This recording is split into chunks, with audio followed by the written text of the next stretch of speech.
Good evening and welcome to Career Crossroads, the show where we navigate the complex landscape of the modern workplace. Tonight we're tackling a fundamental question that every professional faces at some point. In an era of rapid change, is it better to be a specialist or a generalist? It's a debate about depth versus breadth, focus versus flexibility. To help us explore this topic, we have two excellent guests with very different, yet equally successful, career philosophies. In the specialist corner, we have David Chen, a leading cybersecurity engineer whose work in artificial intelligence has made him an indispensable asset in the tech industry. Welcome, David. Thanks for having me, Sarah. It's a pleasure. And arguing for the generalist approach is Maria Flores, a highly successful project manager who has led teams in sectors from renewable energy to public health. Welcome, Maria. It's a pleasure to be here. Thank you for the invitation. Wonderful. Let's begin with opening statements to frame our discussion. David, you've built an impressive career on deep, focused expertise.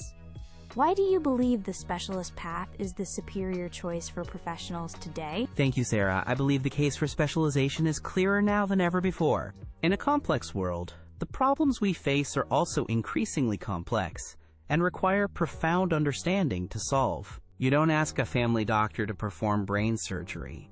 You seek out the person who has dedicated 20,000 hours to that specific craft. This same principle applies directly to our careers. Specialists are the true engines of innovation and progress. We are the ones who push the boundaries of what's possible, because we have the depth of knowledge required to see beyond the current state of the art. This depth makes us indispensable. While a generalist might know a little about many programming languages, a specialist who has mastered the architecture of secure AI systems can solve problems that others simply cannot even define. Consequently, this rarity commands a premium in the marketplace. Specialists often earn higher salaries and have greater job security, not despite their narrow focus, but because of it. Companies are willing to pay for guaranteed expertise, especially in high-stakes fields, where a mistake can have enormous consequences. When a critical system is down or a new frontier needs to be explored, you don't need someone who can see the big picture. You need the expert who can find and fix the specific flaw or forge the new path. Furthermore, specialization provides a clear and powerful career trajectory. You become the go-to person in your field, which builds a formidable professional reputation. It's about becoming a master of your craft, not a jack of all trades.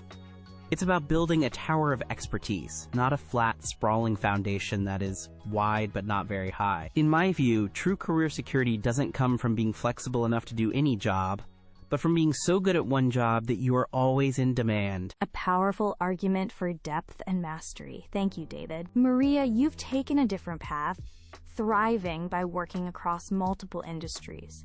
How do you respond? Is it better to be a generalist? I appreciate David's perspective, and in a perfectly stable world, he might be right. However, I believe that viewpoint overlooks the most critical factor in today's economy: volatility and constant change. The traditional career ladder that David describes is becoming a relic of the past for many professions. Specializing deeply in one area is a high-risk gamble in a world where entire industries can be disrupted overnight by new technology or shifting global markets. The indispensable skill of today could easily become obsolete tomorrow. The primary advantage of a generalist is adaptability. Because we have a broad toolkit of skills and experiences, we can pivot. Our value isn't tied to a single technology or industry. When one industry declines, we can transfer our core knowledge of systems, management, and strategy to another that is growing.